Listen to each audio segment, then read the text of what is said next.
the second session formally, PGRs from or focusing on the Global South, challenges and solutions. Our next guest speaker, Judith Margarita Lopez, Assumes PhD candidate, School of Archaeology and Ancient History, University of Leicester.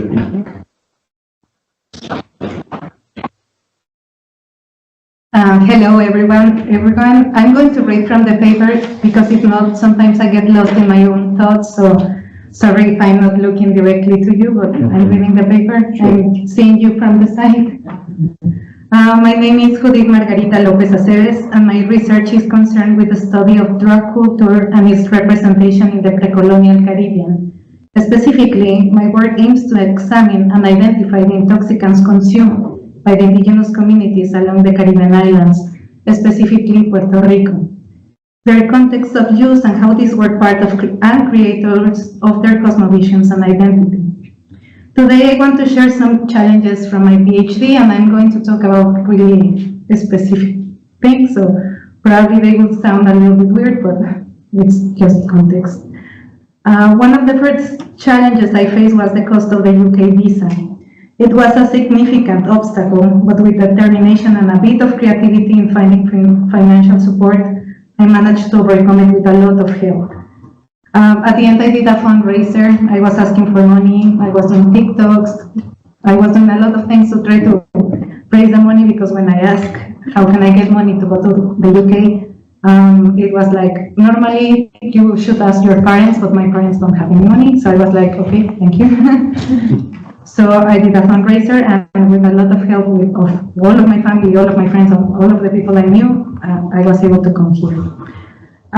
Besides of that, the biggest challenge I had so far was obtaining research samples from Puerto Rico.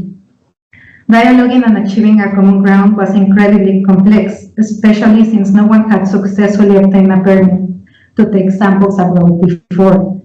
The first challenge was that one of the main reasons the director of the collection did not want to lend the archaeological material was that sometimes the objects that leave Latin America and arrive to Europe or the US never come back.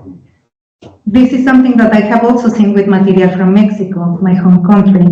But in that moment, I was someone from the Global South with credentials from the Global North. I realized that studying the Global South in the Global North is a challenge in itself.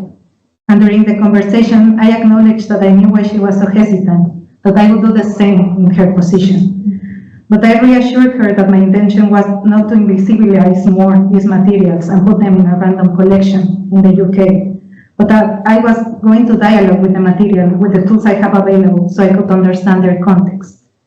She understood and allowed me to study the material abroad, which is currently here at the university. Additionally, in my project, I want to challenge the idea that valuable knowledge only comes from the Global North. It is essential to recognize that we do not have the whole picture or the only truth about the topics we research.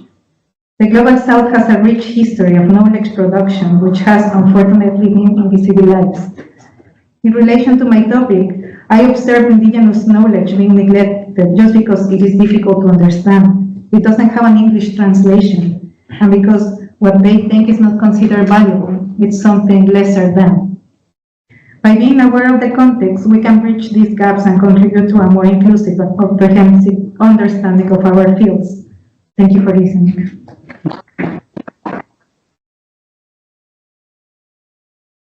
Thank you, Judith.